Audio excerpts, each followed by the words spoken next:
Good morning and welcome to the live event, The Four Pillars of Self Mastery. Today we're talking about levers and drivers that we can use to command those four pillars. And the four pillars, of course, that self mastery is part of the seven performance series, the Be Do Have, where we work on the mental, the physical, the spiritual, the emotional, and have full agency in there. So you're not getting external unnecessary external arousal and unnecessary internal arousal. And we'll talk about that today because you can't have agency if all you can do is handle what's out there. Sometimes the internal load has a greater effect than that external threat. And then, of course, after we have the agency, then we focus on the relationship, professional, and financial. Going after the relationship, professional, and financial first before you have mastered the self, you're asking for trouble. This is where you have major problems come up. So we work on the agency first, we get to the relationship, professional, financial, and of course, because we're going after a quest, we're rising, we're going to encounter additional challenges, and that just gives us a chance to upgrade our own agency. So that's what we'll be talking about today. I call it the uh, coherence. I look at it as coherence in step two. So remember, we had the seven-step reset. Step one is your conditioning. We are going to, we don't rise or fall to our intentions, we rise and fall to the level of our conditioning. So we have to be conditioned in the right way, the development and conditioning.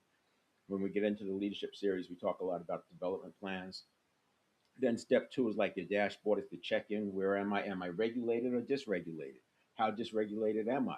But more importantly, how do I get back to regulation quickly? Because you know another stimulus is coming and we want to be in the right state for that stimulus. The third step is the conditioned reaction.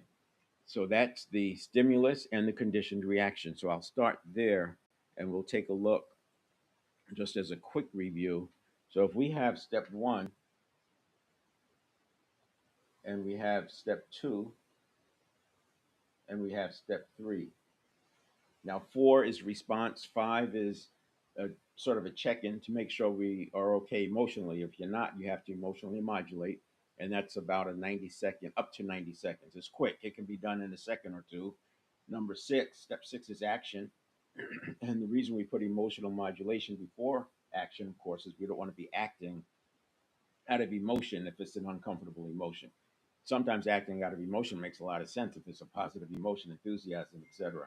And then we have the seven is presence, returning back here. So we always want to have a nice calm state. Remember, this is happening thousands of times a day. So it's important to get back to this regulated state. Now, we're going to condition multiple things. Last week we talked about emotional modulation. We talked about the positivity exercise, which has the effect of reclassifying what that threat is. Remember, in the when we'll talk about it, I'll show you today in the seven phases of. Let's go here.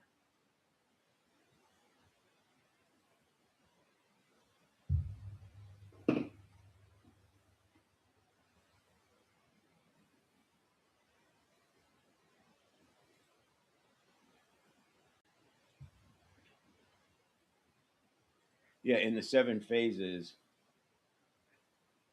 of the 1 second model, we have that pre-listening, we have the initial detection, and then we have that next little slice is about 150 milliseconds rapid appraisal. That positivity exercise in neuroscience terms is called reclassification or appraisal reclassification. You're actually impacting it right there. This is what I mean when I say we're going to condition things in at the nervous system level or at the habit level. That's how we get the automaticity. So we'll continue on talking about conditioning these different skills, but what I want to talk about here is regulation. This is step two.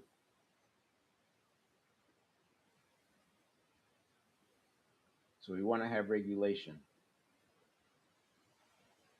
or be regulated, I should say. And if you look at what this means, let's take a look at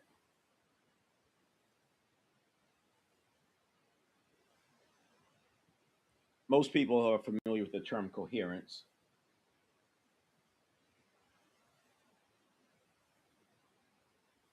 We want alignment of our mind, our actions, our being, essentially. We want coherence. When you have dysregulation, you have incoherence. And there's three levels here. We'll use arousal, survival, and panic. Arousal, survival, and panic. But you have this on both sides.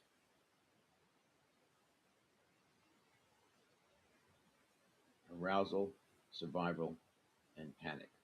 The reason you have it on both sides is because on one side you have internal load,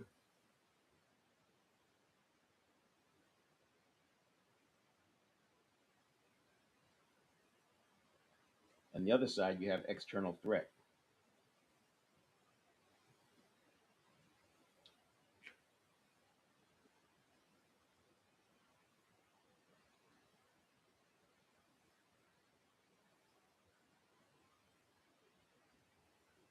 And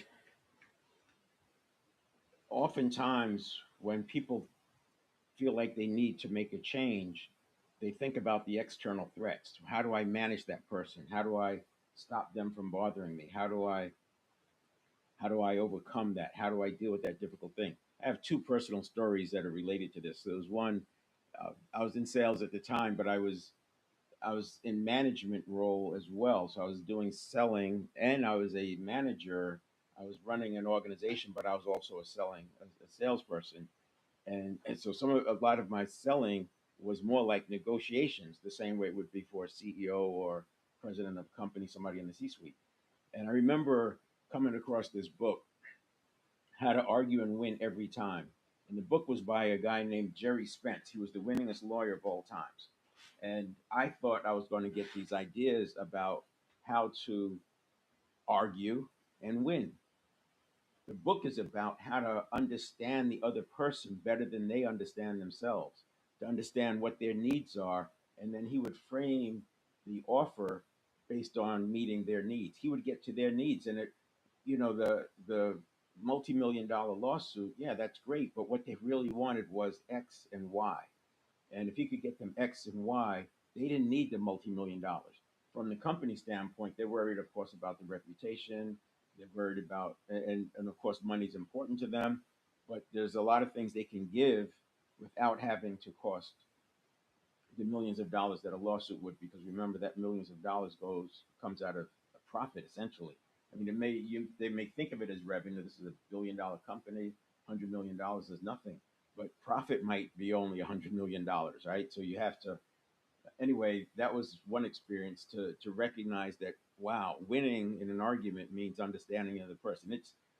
It shapes you, right? Because it changes how you think about selling. That's why I'm so big on fact finding when I do the sales program. The second thing that happened, because I was an airborne ranger, hardcore, gung ho and all that. I came out, I went into sales, and I had sales training before that because I was part of a consulting company.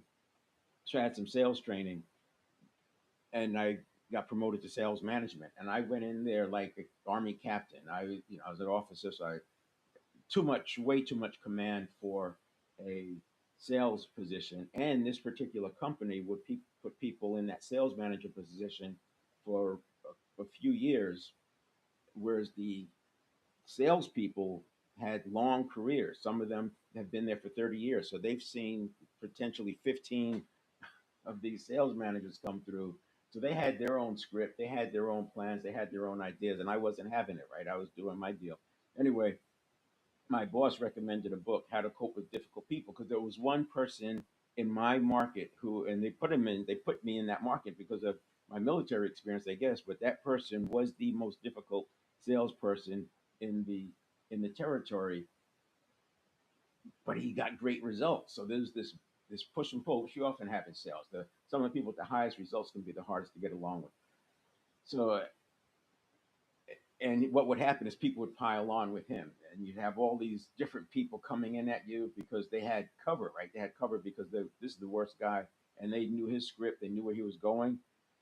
So I get this book. It was a tape program, How to Cope with Difficult People. Again, I thought I was going to come out with some ideas of how to deal with this guy and some things to say and all that. And it turns out the tape program was all about understanding who they are, labeling them with a label like the tank or the sniper or the bully, and you would label them, and then you would adjust how you interact with them. So it wasn't about some hack or some quick phrase. It's about how you interact with them in such a way so they get what they want. The tape program went on to show that these are needs. So the bully is a bully because of some need that was unmet. So this is before the internet, before you had everybody out there doing armchair therapy, right? And and then the sniper, that would be that passive aggressive person. The reason the sniper is that way because of, and they would give you this list of things. And again, this goes right along with the other one. You have to understand the people if you're going to move them along. We ended up having great relationships and moving on. I got promoted from there, and and here I am, right? Because you start seeing the world differently when you understand it that way.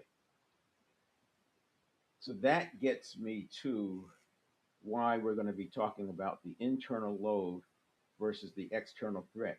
So that person I was dealing with was an external threat because he was difficult. He had tools and many tools in his toolbox that he could pull out and use because he's had 25 years of experience doing it.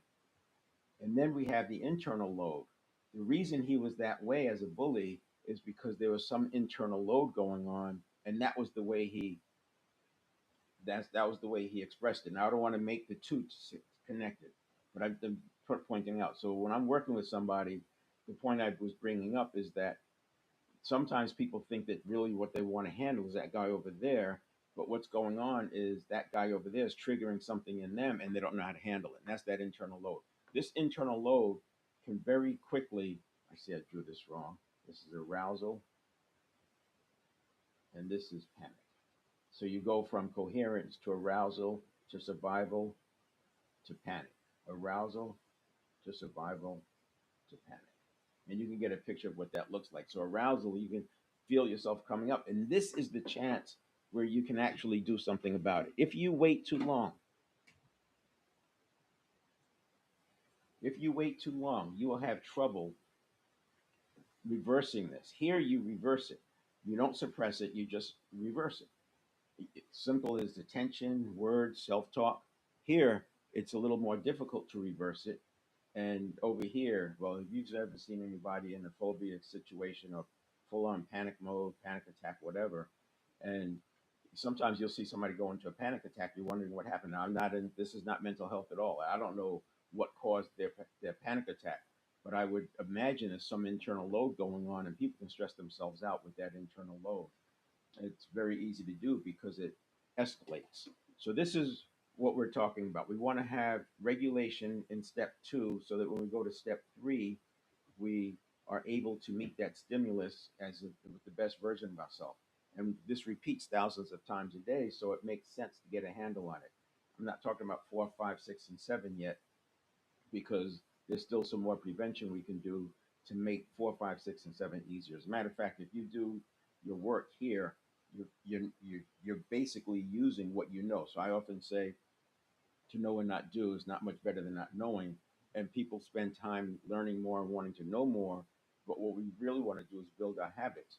But when you get this part right, you're able to access more of what you know because when we're under stress, our options narrow, our field of vision narrows. When we are regulated, we have wider vision. We are breathing more deeply, we're seeing things more clearly, and we're able to access our our known information rather than being having so many attention units going on to fight or flight. This is what I mean when I say instead of fight or flight, we want focus and engage.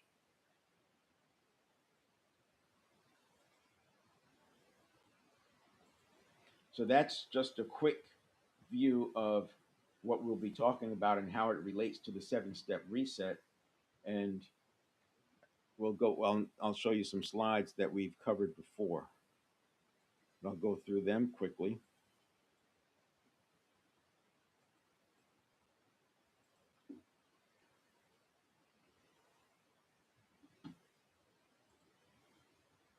So we have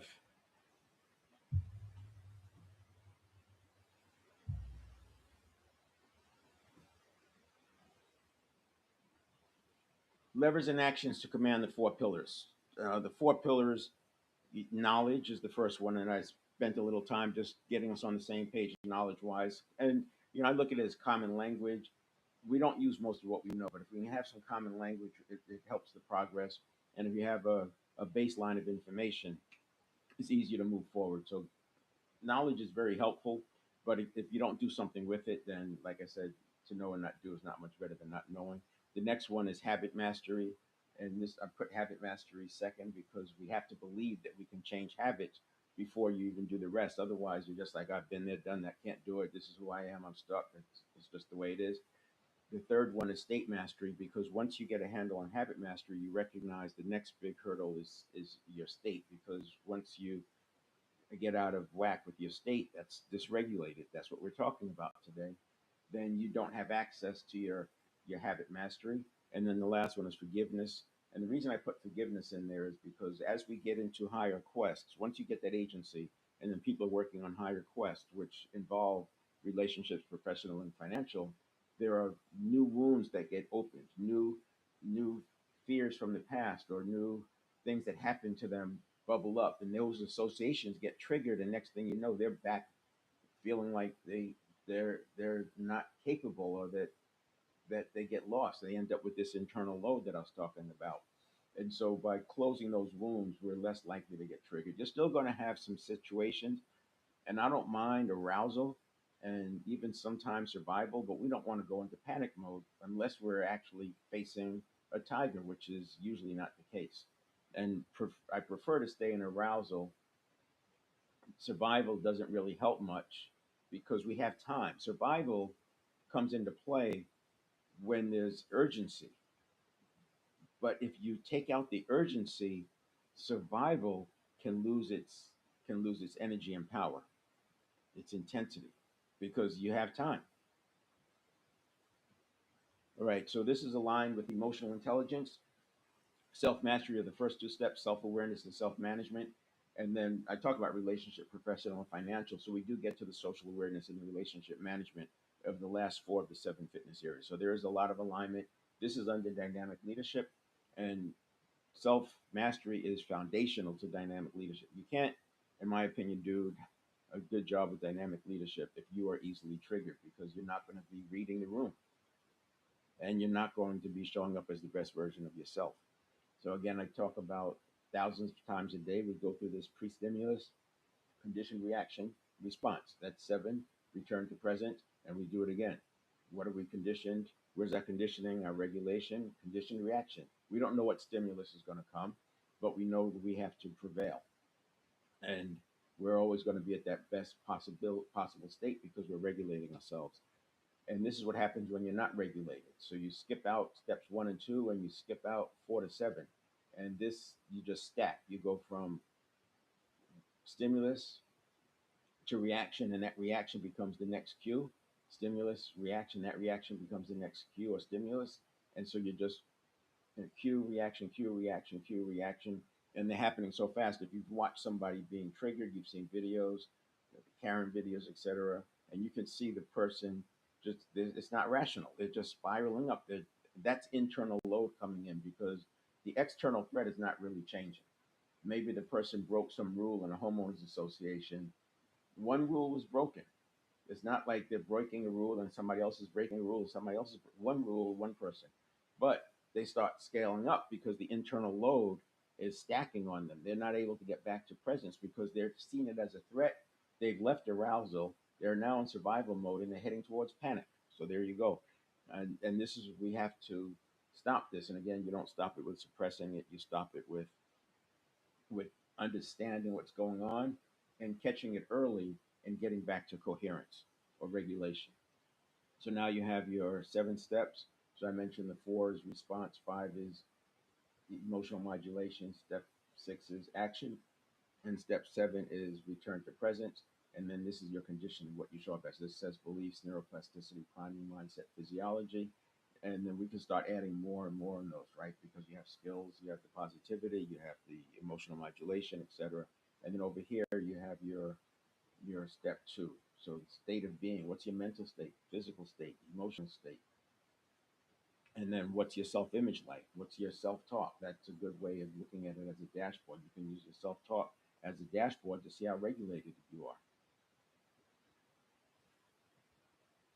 So, this is the 7 phases of the 1 second model.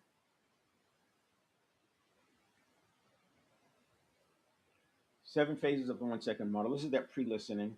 So the brain is always predicting what's going on. You walk into a room, it's predicting what's going on. Somebody comes in, shows up. You see a phone call come in.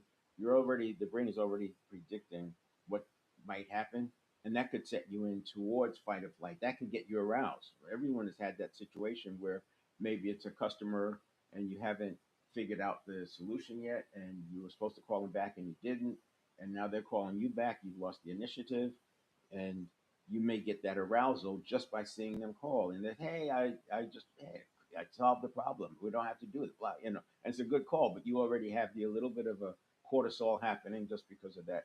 Just seeing their phone, it wasn't even a real threat yet. It was unknown at the time, but the brain predicted, and that brain prediction went into initial detection already, just from the phone call. And then this is where your positivity exercise comes in. So this is where we're focusing today, to get this back regulated so we're in coherence. And I'm sorry, before this, so that this area is not in survival mode. This is where survival mode is happening. This is where the stacking is happening. So we don't want to be in survival mode. So what is this? Internal load versus external threat. External pressure. This is outside in. So this is something outside happening and you're reacting to it. So this is the person in traffic, the road rage situation. It's maybe somebody yelling at you, or maybe a difficult situation at work, a difficult meeting.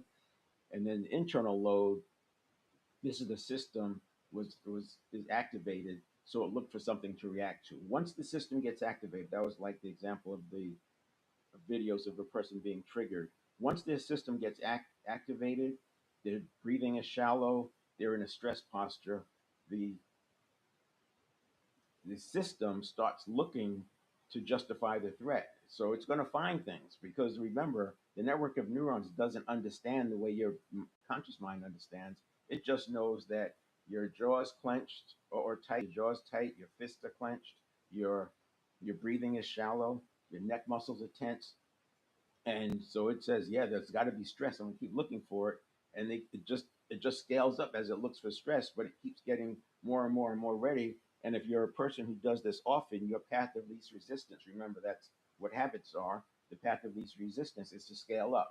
What we have to do is replace those neural pathways with new neural pathways. So we're going to run the new system, run the new neural pathways, and let those go dormant. It might take a few weeks if it's highly activated. It might take a couple of months if you keep reinforcing it. The challenge is for the person to not feed that.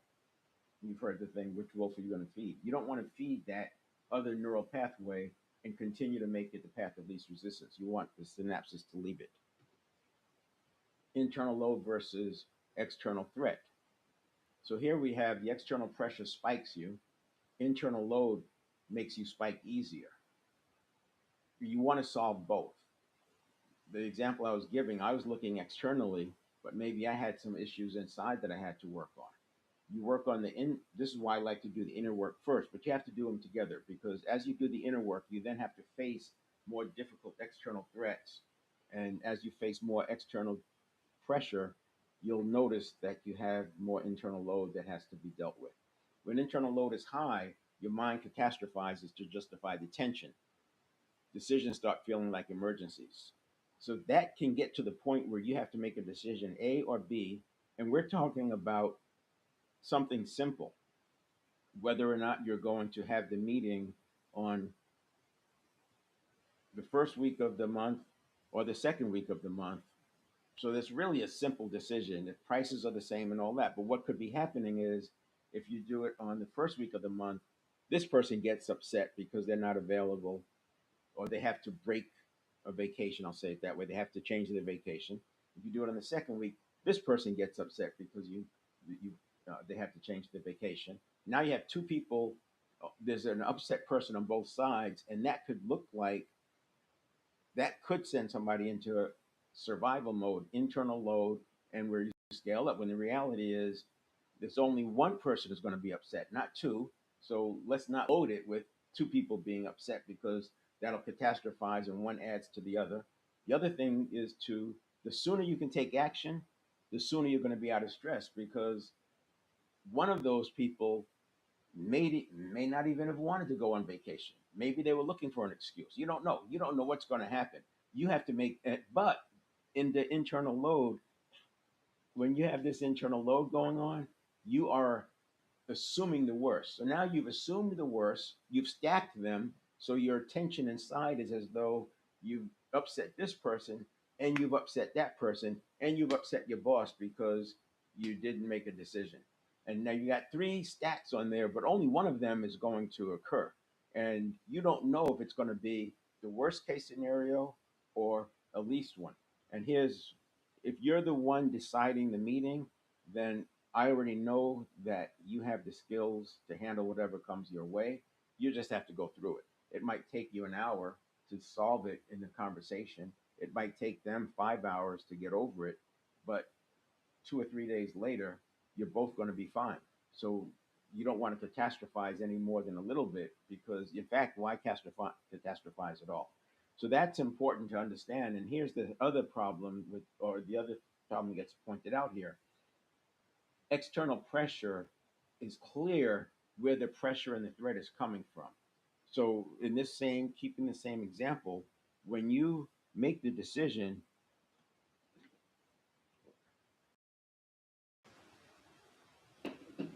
when you make the decision to when to have the meeting, you're going to get a response. It might be a reaction. Hopefully, it's a response. The reaction being emotional and raw and threatening, and all that. But you're going to get a reaction or a response, and then you get to make a response. So you don't know the worst case scenario, and because you are capable, however you respond will probably start to diffuse the other side long before the worst case scenario shows up. Remember, the subconscious will run off and come up with the worst case scenario for your entire life. Next thing you know, you're held up behind the building and they're beating you up because you didn't have this. That's what it looks like when a person is panicking. They're treating it that way. Then you have the agency. Agency is the capacity to choose state, meaning, and action under pressure. You've heard me say that you want to have self mastery, you want to have habit mastery, even when there's chaos all around you. No matter what's going on, we want to have that capacity to choose our state, meaning, and action under pressure, and then, of course, execute on the habit. So that would be the other part of it. People forget this part of it. They forget that agency starts with managing my internal state. And you can't just have agency on a good day of a good week. You have to be able to have agency on a bad day of a bad week and show up as the best version of yourself. This is why I use the model of special ops soldiers when I developed this because I wanted to be able to achieve the results at that level. Now, they do a specific kind of training, and a lot of it involves physical, but I'm doing it with a combination of understanding and then trials, or I should say, iterative. We want to keep putting the people out there in those situations and having them get practice at regulating because that's all it is. It's the practice of regulating and turning it into a habit, and then your automaticity is doing what you need it to do instead of what you learned to do from age 0 to 7. The moment a person can say, this is internal load, this is activation, not danger, I'm escalating myself, I'm going to regulate first. Once they can see that and they recognize, oh, this is an internal load, they can start slowing down. Remember, we talked about breathing. Breathing is your best friend when it comes to any kind of state management. If your focus is narrowing down or you're starting to feel that arousal or survival coming, breathing. Breathe in and a longer exhale. And as you exhale, Move your shoulders down, drop your shoulders, let the tension flow out of your neck. You can't make yourself relax, but you can drop. You can just let go as you breathe out. Let go. Take another one. Slow breath. Just relax and remember the cycling that's going on is happening at rapid speed. 11 million bits per second is the escalation. That breath I just demonstrated is probably 1 or 2 seconds, probably, yeah, 2 seconds.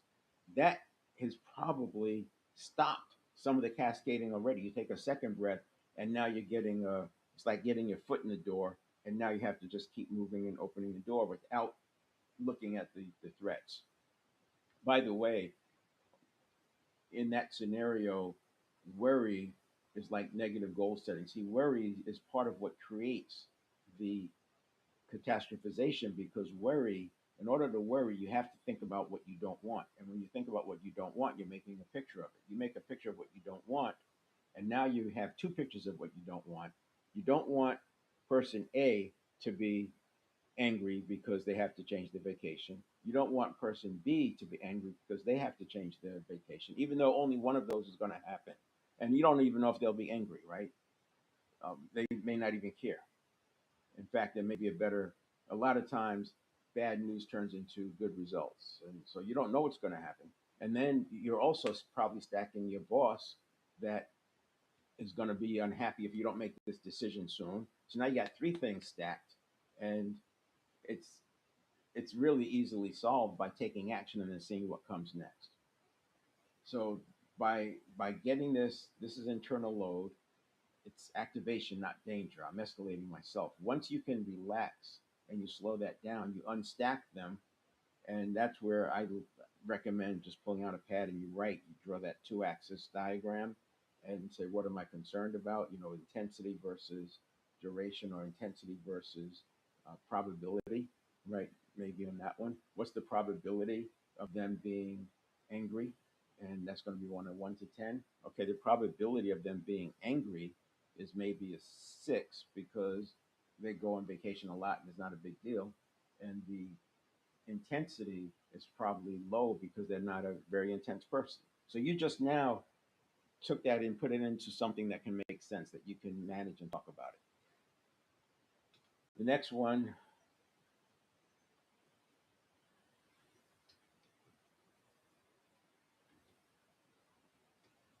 all right. So using the 7 phases model, this is the habit mastery. The threat calibration comes early: pre-listening, initial detection, rapid appraisal. This controls the amplitude and frequency of your of your threat, or the whether it's going to be arousal or survival. It's the amplitude of it and how often this happens. Recovery speed, phases 4 through 6 in the 7 phase model, gets into the conscious side, which is why we need tools there. But we don't want to be handing off all that negative energy to the conscious side. And then training and encoding is 7, so that's back to presence. And we'll talk about those two when we get there later this week or next week. Here it is. External pressure drives the spike amplitude. And here's the part I wanted to get to. Internal load drives baseline elevation, how easily it spikes and how often, which means, so the external threat comes and goes. It's clear when you have an external threat. When you have internal load and it's unclear, it could exist. You could go to bed and wake up and you still have that same internal load, and now you stack some more on it. The next day you stack more on it. So the duration of that internal load can go much longer than from external threat. And because of that, it can go higher. So now you have longer duration, higher amplitude, and the frequency of experiencing a spike during the day is even increased. And that's what we want to avoid. And you avoid it by getting a handle on your internal load. So one of the things we can do here is transformational vocabulary. Transformational vocabulary, it's a way to start with language. So while we can't really communicate directly to the subconscious, there are ways to do it. But remember, words are associations, and as I use words, they trigger feelings, emotions, remember memories, and things like that. So we don't want to use words that have the ability to trigger us. So some people might say, "I'm so angry," and they use that for everything. They they spill their milk. They're so angry. Somebody hit their car and totaled it. They're so angry. They got robbed. They're so angry. It's always "I'm so angry." So now what happens the next time they spill their milk and they use "I'm so angry," it triggers all those emotions and feelings from when they got robbed, right? So you you want to have, I say, some scale if you're going to use words like that. But I would say even not, just avoid using those kinds of words. I change rejection to unappreciated. I can't be rejected. You can unappreciate. You cannot appreciate what I'm saying or doing or thinking or feeling or wanting to be, but you can't reject me. Only I can reject myself. And then I also gave a new meaning for the word rejection. I'm rejected if I don't go after my goals because of fear. I removed embarrassment. I removed overwhelm. Those were words that didn't serve me. So why am I going to have them in my vocabulary? So I will never describe myself as overwhelmed. I change it to time to chunk up. And that's a reference to we can hold 7 to 9 chunks of information in our mind at one time. So rather than get overwhelmed, you just add another chunk or rechunk, I should say. So you go from using 8 or 9 chunks, you reduce it, you group them and use 4 chunks. So I'd say, yeah, it's time to rechunk. And that's what I would have used in I replaced the word embarrassment with amusing. So you're going from threat language to performance language, identity language to task language. You get the idea. Catastrophe language to constraint language, reactive language to choice language. And this is how you get back to focus and engage. Remember, we're talking about this step this step two, but transformational vocabulary comes in after step three in the response. So this is actually now into that response side. And here's what I would recommend doing with word, because the thing is, you want to express yourself. You want to be able to say when you're not happy, right? Instead of "I'm stressed," and have a, a like like levels. I'm under pressure. I'm stretched thin. I'm overloaded. I'm beyond capacity.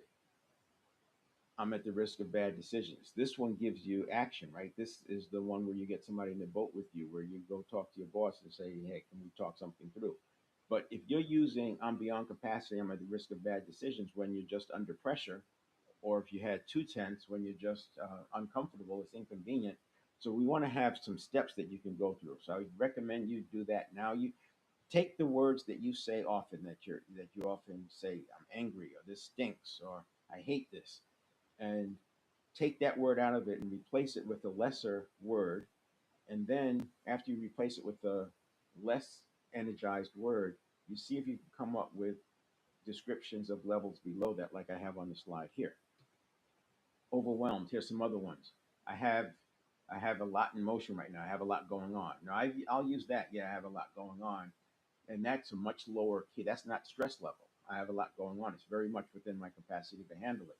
But overwhelmed, that's going to trigger some other feelings. And maybe one time you were overwhelmed and it was so bad that things went really bad. You don't want to be associating and triggering those feelings.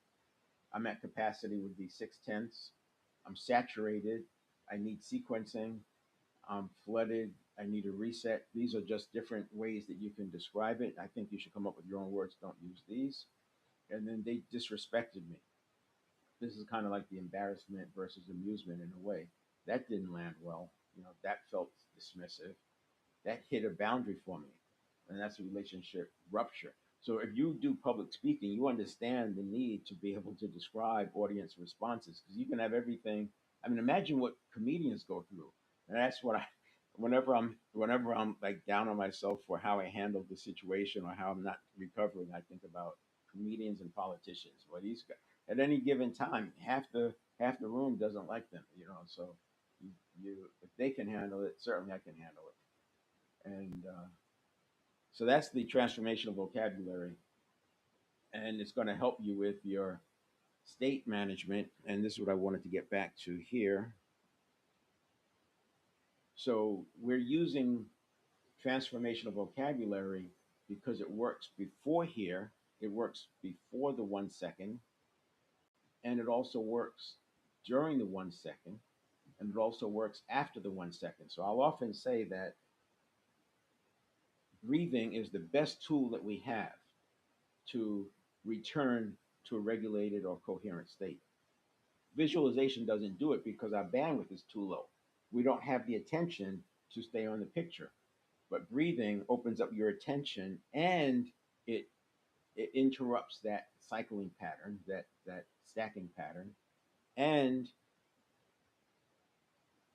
a third one would be words, and they are probably somewhere in between the breathing and the visualization, because if you can literally change your words, if you take your emotion right now, think of something that's really tough, and where you would have said, yeah, I'm so angry, or this stinks, this is terrible, whatever words you're using, and then just say, is it terrible or is it just inconvenient?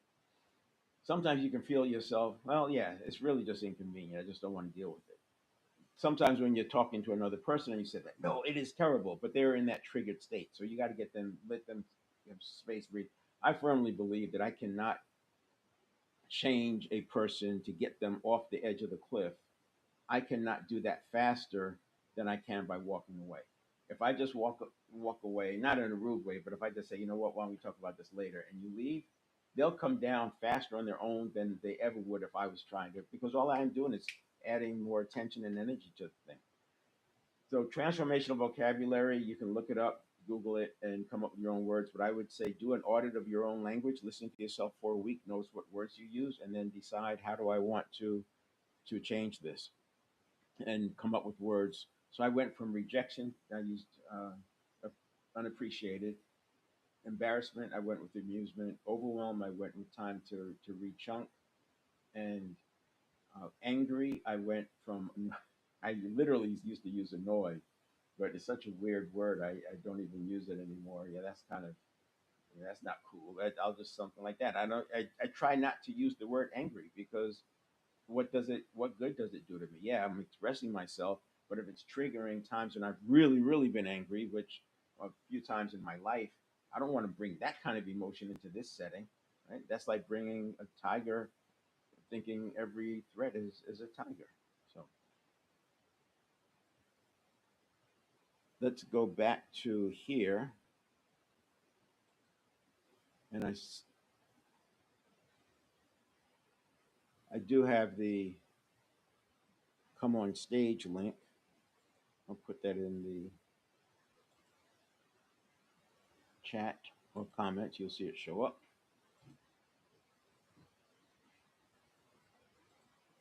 So this is the link. It's better to just get it out of the comments, but if you can't see it in the comments, that's it right there. And that link is the same each time. So if you want to come on, just click that link or enter it, enter it directly, and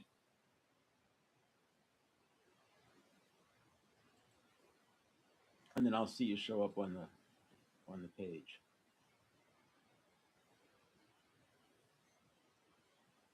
Tomorrow I will pick up a little more on internal load and start moving into the response, start moving into after that handoff, because I want to talk about how we can structure the handoff from the from the network of neurons to the conscious mind. We don't have to take the reaction, the recommended reaction. We can do something different. But not only that, we can use the way the system is designed to give us a better recommendation, so it's something that's productive for us. All right, I'm going to close this down. I will see you tomorrow. I'll come back on at 7 o'clock tomorrow, same channels.